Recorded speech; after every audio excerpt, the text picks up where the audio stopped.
Hello, Kayla. How you doing? I'm good, thanks. A lot better. All right. What is your philosophy for casting your jury vote? um, I want to make sure that people's during the Q&A that people's answers match the game they were actually playing in the house. I think if I want to make sure that you're not just telling me what I want to hear, that actually coincides with your game in the actual house and what I witnessed. Uh, when you're casting your vote, are you going to value loyalty more or gameplay more? Um, I think I'm going to in terms of their game, loyalty, because that was a big portion of my game and what I wanted to see as somebody that won. Because you can't go through this game by yourself. So I think for me, it's going to be loyalty. Okay. Can you give me like a rough ranking of the remaining players in order of who you think you'd be most likely to vote for, to who you'd be least likely to vote for, and maybe like a reason as to why you've placed them there? Um, I think I would. I'm really vouching for Avery to win, despite what had happened. I think she's just been the number one person that's always been in the same mindset as me. Like we always connect, we always have the same thoughts.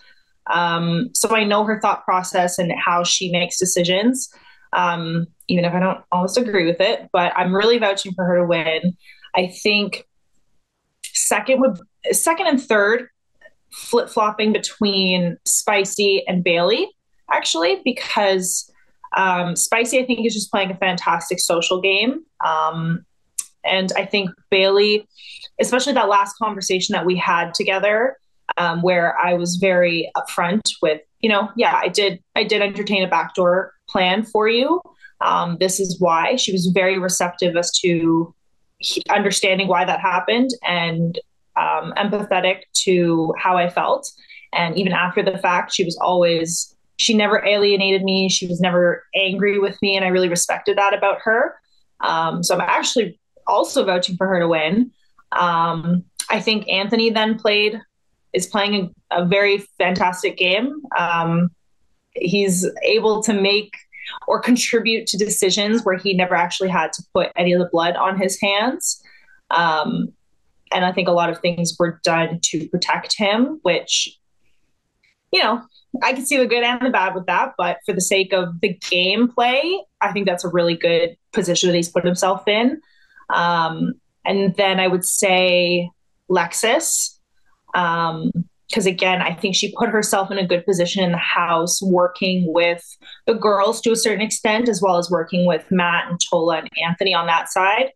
Um, and then Tola, I think I would put next because he was a target from week one, and somehow he's been on the block multiple times, and somehow I'm sitting here still. He's still in the game, so he hasn't been somebody to have to lie and make sneaky moves to advance, and I appreciate that about him.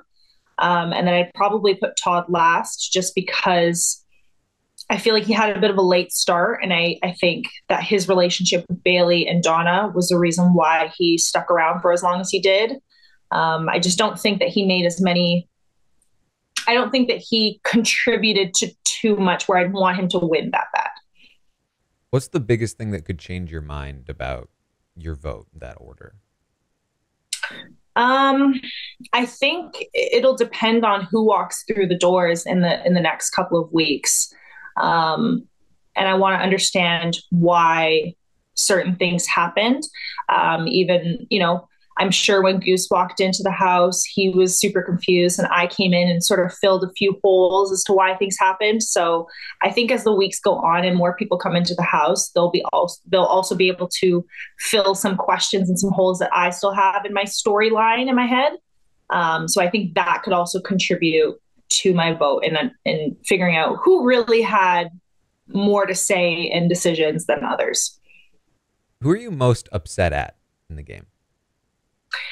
I'm most upset at Avery and Spicy, I think, because I was with them every single day. You know, we were kind of like this trio, and I think I was disappointed in the fact that they both believed what was said about me and what I had said about them. There was some truth to that, which I very openly admitted to. But there was things that wouldn't even have made sense for me to say. So I'm still a little bit confused as to how they could have even believed some of the things like me being concerned about competition wins and anything like that. So I think the amount of loyalty and trust that I showed them, I just wish that I got that back when it came down to it. Was it the right move to send you out this week?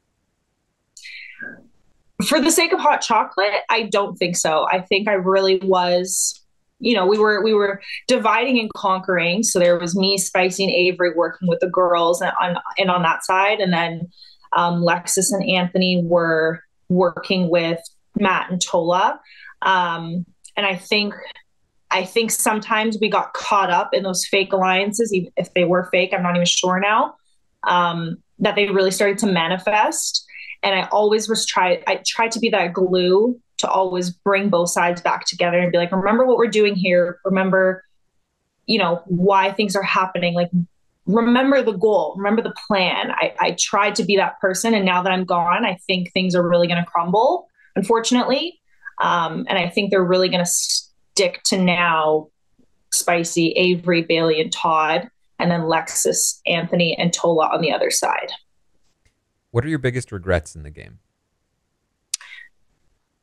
I would say I wish that I had kept more to myself, especially, things like what Goose had said to me before he left, about Spicy. I think that I should have just not said anything to anybody and kept that to myself, because it wasn't, even thinking about it and reflecting, it wasn't something that I was concerned about right then and there. So why did I feel the need to talk about it?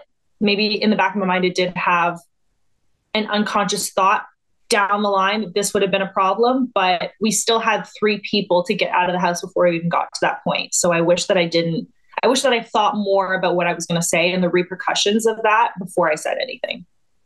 Who are you hoping to bring to the final 2 if given the chance? I think I would have stood the best chance with Avery. I think even within Hot Chocolate, I created what I thought was a good relationship with everybody, or at least majority, even with the people outside of Hot Chocolate. And that's, I think, also why I went down, was because I was creating relationships with Tola and trying to go outside of our group. So I think when it came down to jury votes, I would have had a better chance against Avery, I believe, than Spicy or Anthony or even Lexus. Who do you think is the best player in the game? I think right now Anthony is playing a really good game. He's been, I don't know if he's been the orchestrator, but he's had a lot of say in each week's decision and how things happened, without having to get any of the direct blood on his hands. And I think he created enough relationships in the house where nobody wanted to make that move on him. I don't know if it was out of fear or whatever the case, but nobody wanted to make that move on him. And he didn't touch the block, and he still hasn't touched the block. So I think that's a great game. Good for you. How are you hoping the rest of the game plays out? Well, and because of the fact that I didn't blow up Hot Chocolate, I hope that they can still find it within them to come together and still get the job done. That would be a best case scenario. But selfishly, part of me is like, if one of them does walk into the jury house, I will be very quick to be like, I told you, you shouldn't have got rid of me. All right. Well, thank you so much, Kayla. Oh, thank you so much. Have a great day.